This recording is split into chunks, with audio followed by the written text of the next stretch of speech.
Ladies and gentlemen, welcome to the Hyperconscious Podcast. Alan, what is hyperconscious?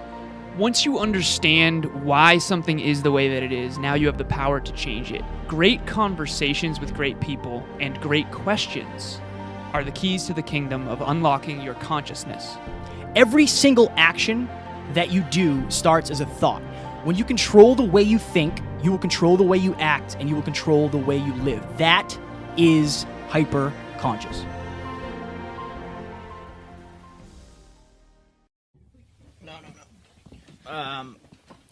Geographically? Geographically. This is cool. So I would say make sure that pretty face is showing. Yes, true. They're going to want to see that thing. They're going to want to see that thing, Alan. That face. You good? Ready?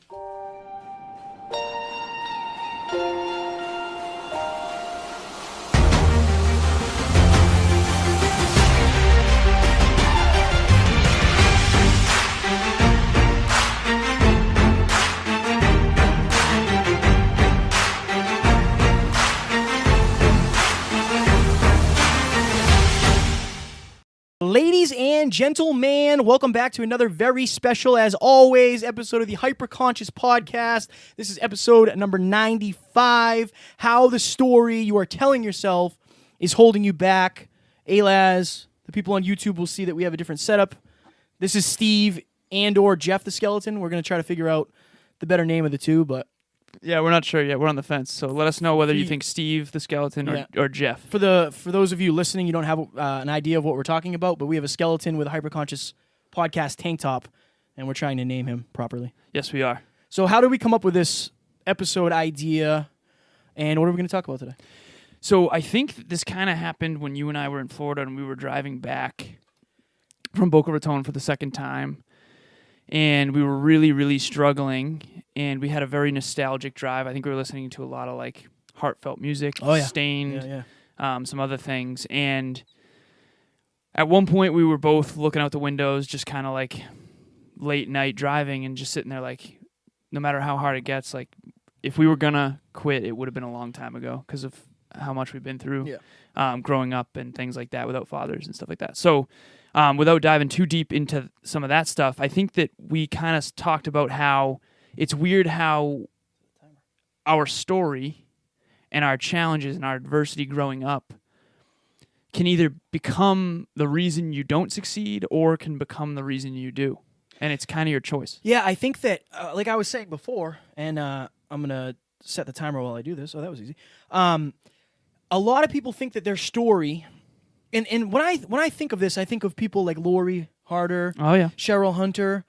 They have these traumatic things that happen to them, but instead, obviously for a while it held them back. For a while they were ashamed of it, or they were afraid to share it because they were afraid of whatever feedback they were going to get. But it's like, what made you you, regardless of whether it's good, bad, indifferent, like the things that made you who you are the reasons you are more capable of handling things. Like that's kind of the thing that we came up with when we were driving back.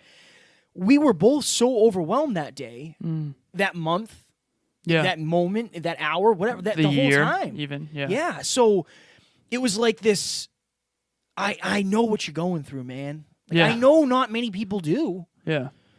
But I know what you're going through. And we were just both like crying, and we were both, it's hard to explain what we're going through because you guys have been along for the journey. Like, you've seen us grow and you've seen the pains we've gone through, but a lot of the behind-the-scenes stuff of starting a business and the finances and the stresses and, it's hard to broadcast that stuff. Yeah, it is. That most of that remains behind the scenes. Well, we try to be as transparent as possible, but sometimes when you're in a tough spot and you're in a lot of pain, it's hard to, like, get in front of the mics even and stuff like that. Yeah. So I remember a moment at Lori's event, and I thought of this when we decided to do this episode about story. And Lori Harder said that, between the podcast, between, my husband Chris's masterminds and all the incredible people that are chasing their dreams, the stories that they have, she basically said that all successful people, she found one thing in common.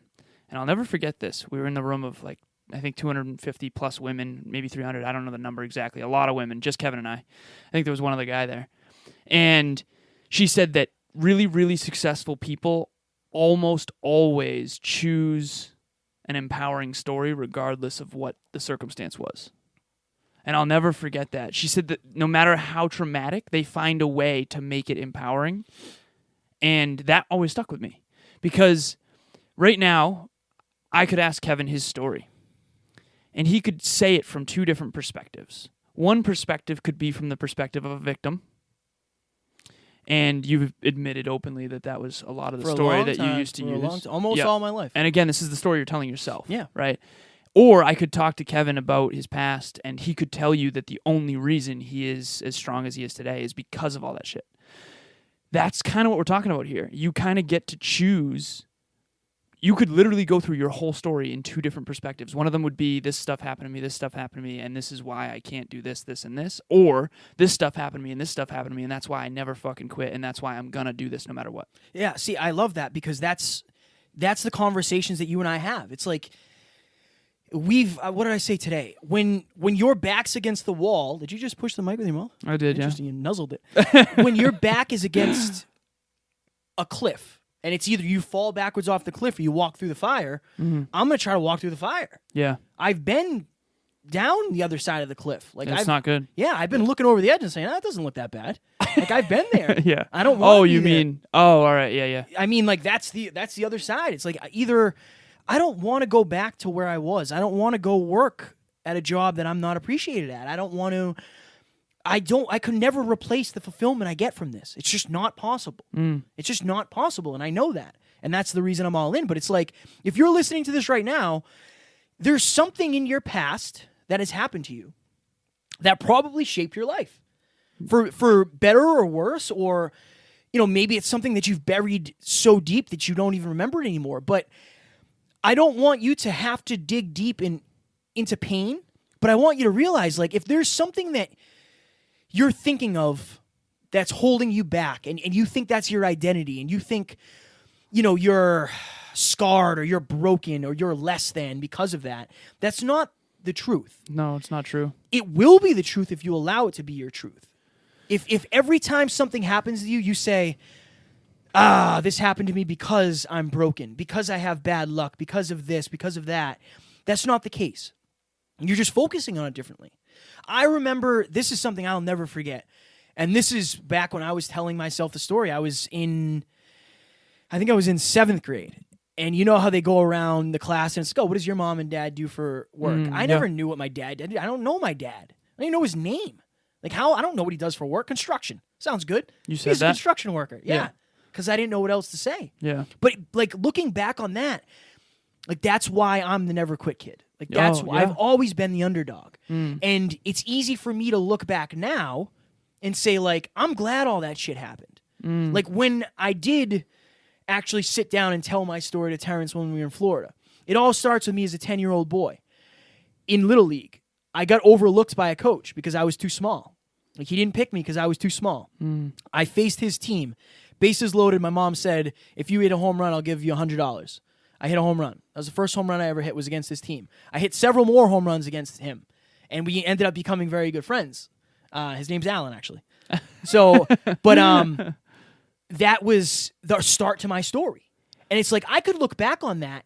If I'm in a bad place, I could look back on that and say, oh, man, I can't find any good friends because I've always been looked over. Oh, yeah. I've always been the underdog. And I did that for a long time. So that's the reason I'm telling you guys not to do that. That's the reason I'm saying that if there's something in your story that, in your life that you're telling yourself, some form of a story that's holding you back, why don't you dig into that story and find maybe the positive things that you can take out of that?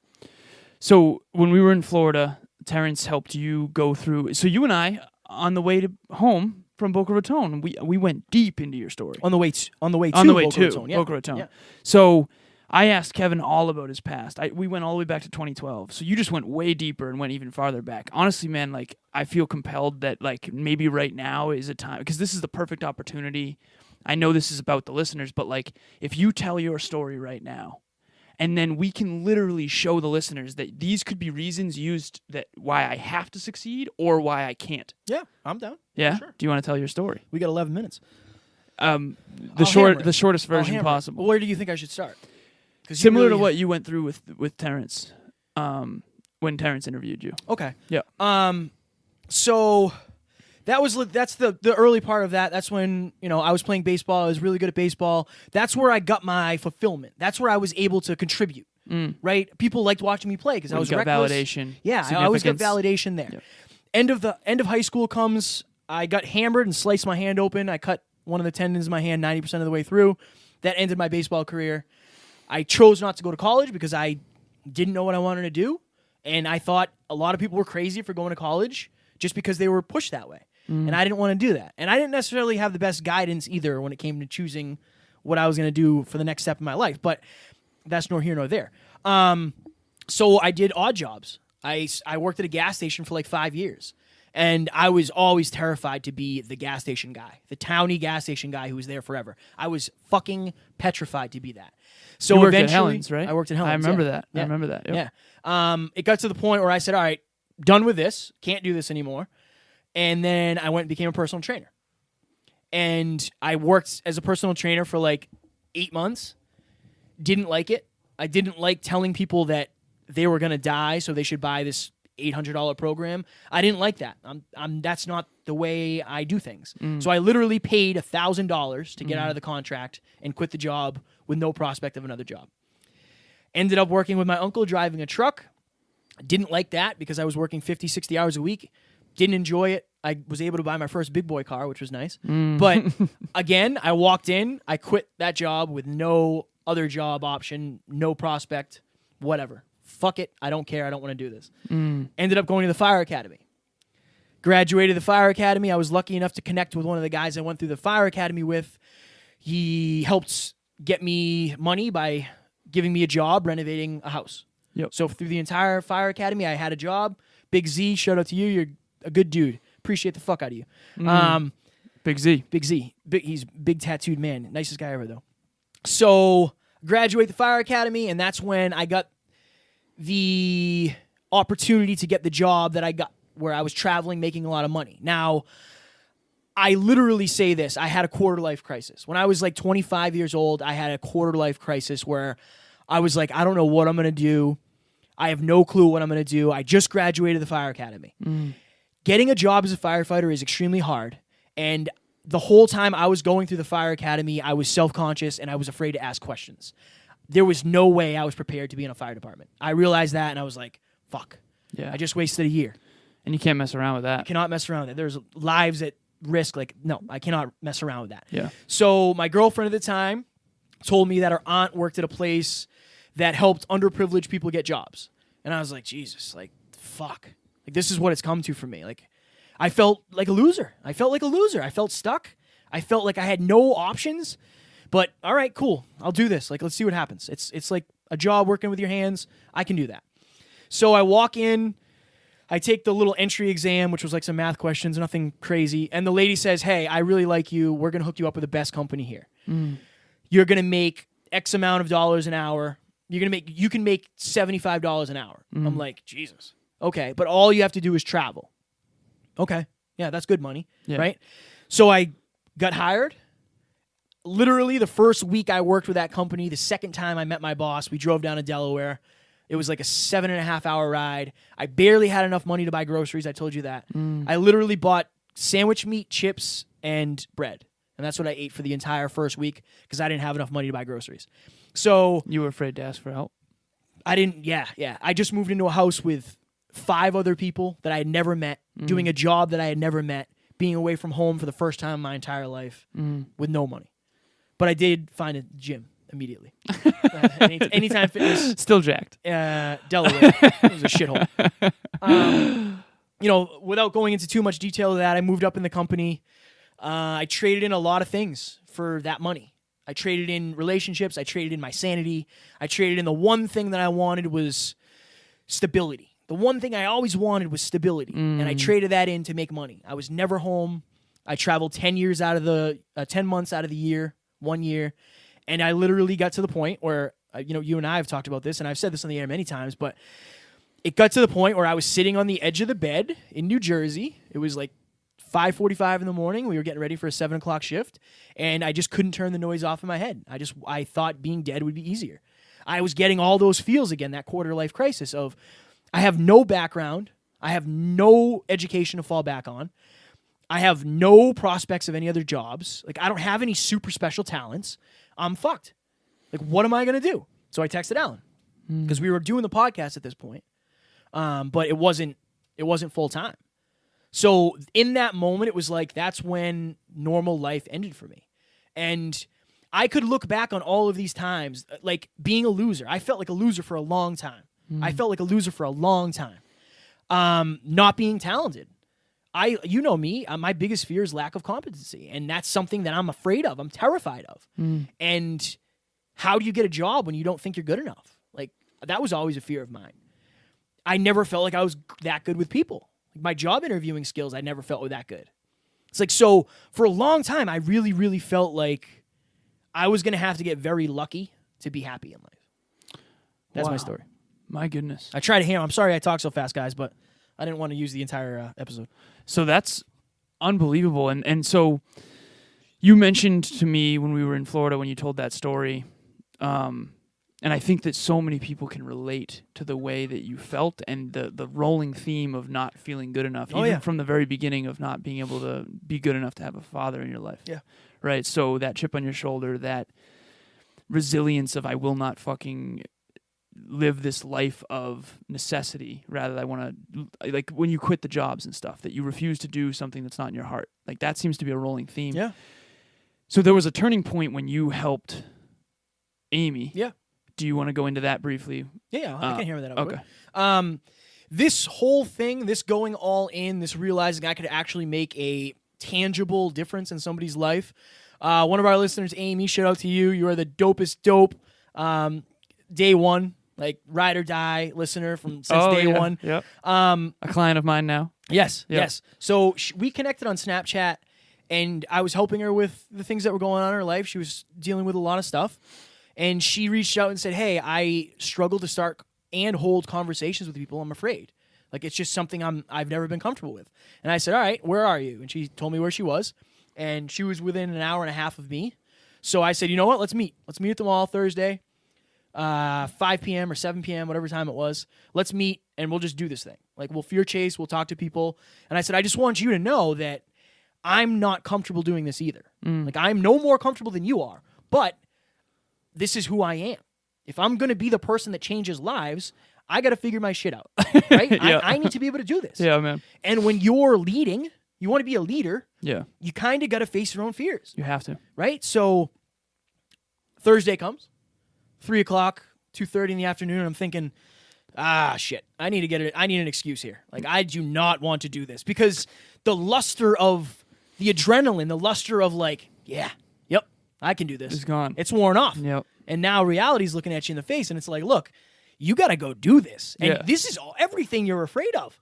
Everything you're afraid of. So I'm looking for excuses, and it's like you have that moment of like, if you don't do this, how the fuck are you going to have a successful podcast? How are you going to help anybody else if you can't do this? Like, you are a fraud. Just plain and simple. If you don't do this, you're a fraud. So it's like, all right, well, here we go. Let's get in the car. We drive. And shout out to Amy for meeting me at the mall. A person she's never met before and only talked on Snapchat and was willing to face her fears, all of the fears. Yeah. Because I wasn't afraid to meet her. Yeah. She was afraid to meet me, I'm sure. Yeah. Right? She definitely was. Some dude on Snapchat. She still talks about this all the time. Yeah. And it was like, looking back, I always thought, like, I'm super proud of myself for helping her. And I hope Amy is listening to this and you hear this. In Florida, Terrence helped me realize that you helped me more than I helped you. Because you made me realize that this could be a thing. Like, this could be the thing that I do for the rest of my life. This could be the way that I'm able to help people. You know, I'm able to add to this world. I'm able to contribute. So shout out to you, Amy. Because of you and your fear chasing, I was able to realize that this thing could be my thing forever. So I'm very grateful for you, and we got a minute left. We'll go over. We're gonna go over a little bit. So there's so many things jumping off the page there. So first and foremost, I think it's a testament to Amy for showing up, Oh yeah. but it's a huge testament to you for your heart wanting to give. And you always say that your purpose is to be the person you needed Absolutely. most. Absolutely. And I feel like Amy had the courage to reach out to you, and you had the courage to meet her. She had the courage to meet you, and your genuine desire to help her overcome her fears helped you overcome yours. And I say this all the time, and people think it's corny and it's whatever, but like I remember hearing The Secret to Living is Giving on Tony Robbins' TED Talk. My favorite TED Talk of all time. Look it up. But the reason I believe that is because I genuinely believe that your desire to serve something greater than yourself is the only reason you overcame your shit. And I know that to be true in my own life. And so to bring this back to story and to the listeners, what is it that is holding you back about your past that is just crap? Like, you can't move towards a brighter future looking in the rearview mirror. You're going to continuously crash into the same walls over and over and over again. One of the reasons... there's the 20-minute mark. I like this. It was just 20-minute Kevin episode. Like an old one. Like an old scratch in the surface. It's a good one. So dig into your story, because I can tell you from experience that when I was in the car with Kevin and we just dissected, we went back to 2012 and we went into detail. The devil's in the details. Like, get detailed about your story, and don't do it so that you can use those reasons as excuses. But once you know why something is the way it is, this is being hyperconscious. Now you have the power to change it. A lot of people find reasons in their past why they can't succeed now. But that is absolute crap. And if you don't get rid of that shit, you're not gonna move forward towards a better life. And the reading that I have prepared is an article that I wrote, because the story that you just told reminded me a lot of, like, that's kind of the perpetual transformation story that we continuously hear on the podcast. For you listeners out there that have listened to other episodes with Anthony Trucks or Cheryl Hunter or Eric LeGrand or Isabella Picard or Lori Harder, and the unbelievable traumas of their past and the difficulties and the adversities. I actually wrote on my flashcard today that your adversity is your advantage, because it gave you the emotional muscle to go and do extraordinary things that ordinary people simply cannot do. It's really hard to think that way when you're burning down, you're in pain. Oh, yeah. When you don't have a father, or when you have something horrible in your family or close to home that happens that feels completely outside your control, when you feel completely incompetent, you have no confidence, and you feel like shit about yourself, you feel like a failure, you've made mistakes. Like, we've all been there, but if you look back and you think about it and you connect the dots, you go, okay, every single time I was in pain, I found a way to get out of it that made me somehow stronger. I'll read the thing in a second, but the last thing I want to say is a quote that I heard from Eric Thomas, and I always go back to this quote. I say this to myself all the time. Pain is temporary. It may last for a minute or an hour or a day or even a year, but eventually it will subside. And when it does, something else will take its place. If I quit, however, it will last forever. That's the regret piece. If you said, fuck this, I'm just going to settle for this. Because two things happen when you're in pain. You either change your perception and say, this is okay, I'll just live like this forever, or you fucking change. Yeah. That's the only two options. You either improve and grow and level out of it, or you accept what is. I'm having like this I think we all have these moments, and we've been saying this a lot lately. Like, this, I will never forget this. Insert moment, right? And I'm trying to think of, like, for the listeners, what is that moment for? What are the moments that you'll never forget? Are they good? Are they bad? Are they empowering? Like, I will never forget when we were driving back and you started to tear up and you started, like, you know, I know when you're going to cry, right? I've seen it, right? We've seen each other cry. And sounded soft. Yeah. But at least through once. the I don't want to say whimpers, but you were like, I just would have given up so fucking long ago if I was going to quit. And it's like, I'll never forget that. Because it's like, That's that real shit. that's the real shit. And that's the stuff nobody talks about. Like, I have been burning down lately. I have been so overwhelmed with everything. But it's like, I got up today and I was like, yo, I'm ready to hammer this day. Oh, Like, yeah. Fuck this. I'm done feeling like this, man. I'm Yep. done feeling like this. Yep. I'm sick of it. Yeah. So I have been, wallowing in my own sorrow for a week, but it is what it is. I've dealt with so much worse. Yep. And that's the thing. It's like, I don't know what it is for you if you're listening. I don't know if you were abused or if you were hurt or you were cheated on or you were taken advantage of or whatever it was, whatever you grew up in, whatever the surroundings were, whatever your home life was, whatever that is, whatever it is that really fucking hurts you, whatever that is. But something good came of it. And I know you might not feel that way now. And maybe you won't in a month, in 6 months. But when you realize that you are so strong and you are so powerful because for the longest time you had to be, that when that connects, you'll understand it. Like, that's the only reason we're capable of what we're doing right now is because we had to be. Yeah, and a lot of this is child's play compared to the dark places and now we've we been. choose to be. Now Yeah. I choose to be strong Exactly. because I chose this path. I chose to go off the beaten path and say, screw this. I'm doing me. I'm chasing my dreams. I'm gonna change the world. And I don't want anybody to feel bad. I don't want any of that because I took this on. And I plan to be the dude who you can listen to when you're burning down. And that's another motivator for me. Even when I have a bad day, I still want to be that dude. I always want to be that dude.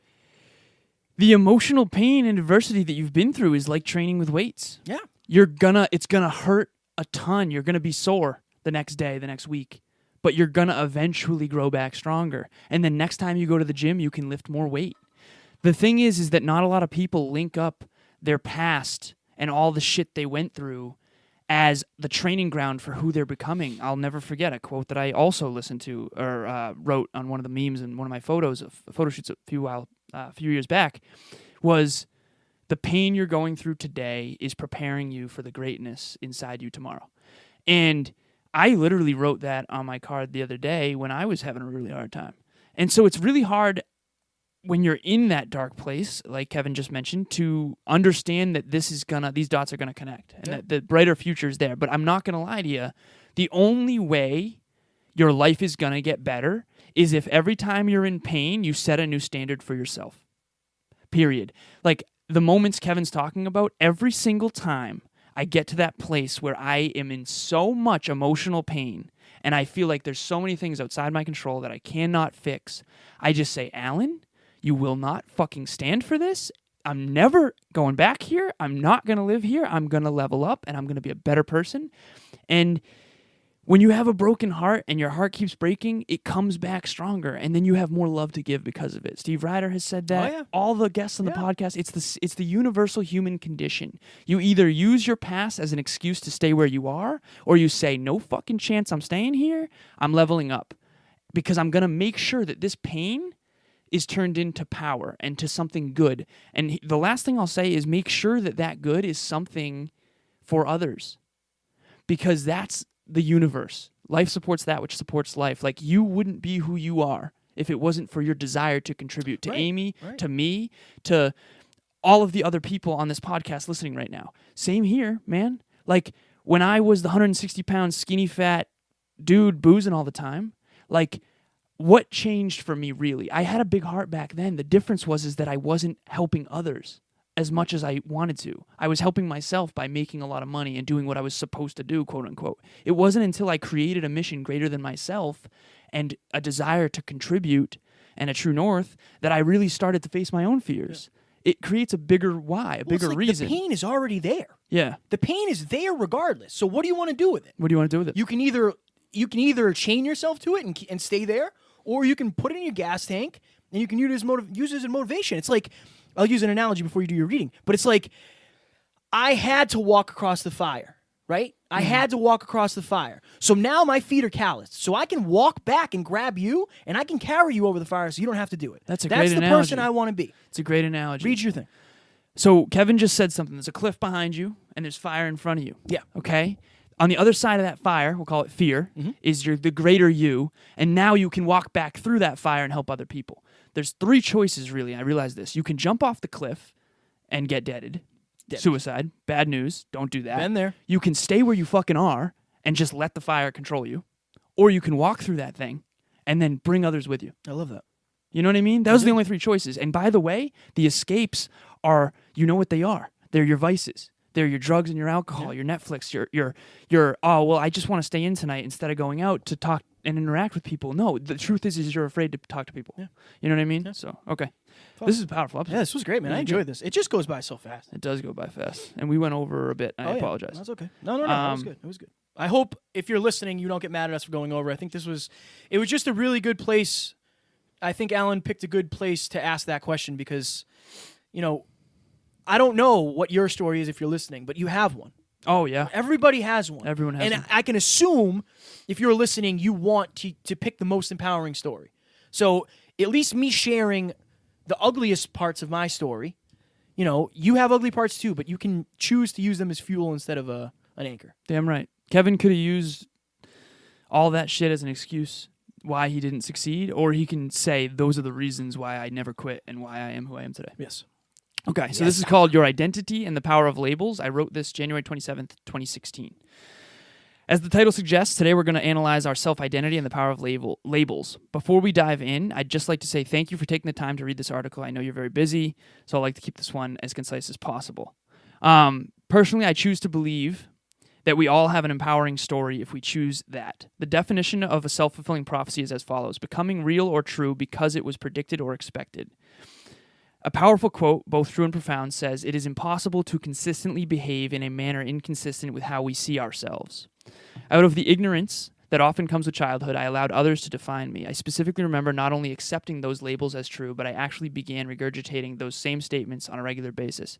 I'm realizing right now, I think I've read this before. Interesting. Have I read this before? I don't know. I wouldn't know because usually I'm doing something during this time. That's also true. I think I've read this before. Well, freestyle it. Freestyle it. Yeah, just give us a freestyle wrap-up. Okay. You know what? I'll go straight to the questions. Okay, so I think I've read this before, but I'll go to the questions at the end of the article. And this article's on my LinkedIn, by the way. It's called Your Identity and the Power of Self-Labels, if you want to read into it. So, as we talked about, Kevin was saying explore your story. Here's some questions to help you get started. What have you allowed other people to tell you about yourself over the years, and how long ago was it? Are those things really true, or did they only appear true at that particular time and under those specific circumstances? If they were true, are they still? And do they have to remain that way? Which of those labels have helped enhance your life and which were detrimental? So what's an example, to bring this down to earth, of a label that you gave yourself that held you back? Unintelligent. Okay, that's a perfect one. I also have labels that I gave myself so that were bad. So one of them was I was bad at writing. So assuming that I let that happen and become a part of my identity because I was told that I was bad by writing by some teacher, right? Now I never write books, and I never have bestsellers, and my dreams never come true. For you, if you were unintelligent, would you ever have started a podcast? No, hell no. So maybe it wouldn't have been it would have been a comedy podcast or something. Right. Wouldn't have been this. I can't hang with the greatest minds in personal development. Are you kidding me? Exactly. So yeah. So if Kevin allowed that one piece of his identity, of his past, to stay, we wouldn't be sitting here right now. No. So what is it in your past where you were labeled, or that you labeled yourself, based on circumstances in your story, that you can go back now and say, okay, that happened, but I chose that. That doesn't mean that I'm dumb. That means that happened. So go back and figure out what meanings you assigned to the shit that happened in your past. Absolutely. And reassign empowering meanings. I love it. I wrote a little thing before we go. I know I haven't read this before because I just wrote it. Yeah. Sorry, everyone. That's my bad. I realized that. So, as always, I want this to be a little wrap-up of the episode. And since this episode is how your story is holding you back, this is how it goes. Maybe your past feels like the worst thing, a cursed thing. Maybe your past was like a forced thing, rehearsing you for the future you want so bad that you can taste it. Maybe your past was bad, but you'll be happy that you faced it. What does that mean? That means that, again, you can either chain yourself to your past and allow it to be the reason that you never chase what you want, or you can use it as motivation. If you can make it through a bad childhood, if you can make it through an abusive relationship, if you can make it through assault, whatever it is, if you can make it through that pain is there. Try to take that pain and put that into something empowering. You were not defeated because of that. So don't treat it like you were. You were not defeated because of what you went through. So use that to motivate you to get through the rest of your life, to get to a better place, to change the world, to do whatever it is you want. Yeah, and if adversity is going to come our way, no matter what. So make sure it's on your terms and when you're chasing your dreams. Ladies and gentlemen, we hope you enjoyed this episode. As always, we enjoyed recording it. Steve the Skeleton says goodbye, and we will talk to you later. Talk to you soon. Bye. Ladies and gentlemen, thank you so very much for listening to another episode of the Hyper Conscious Podcast. Going hyper-conscious will absolutely change your life, because if you understand why something is the way it is, now you have the power to change it. If you going hyper-conscious with us has changed your life in any way, please share this episode with one of your friends, because the more people that go hyper-conscious, the better this world's going to be for everybody. And if you would kindly leave us a 5-star review on iTunes, that would help us make more people hyper-conscious, and we would be greatly appreciative. Thank you. Bye.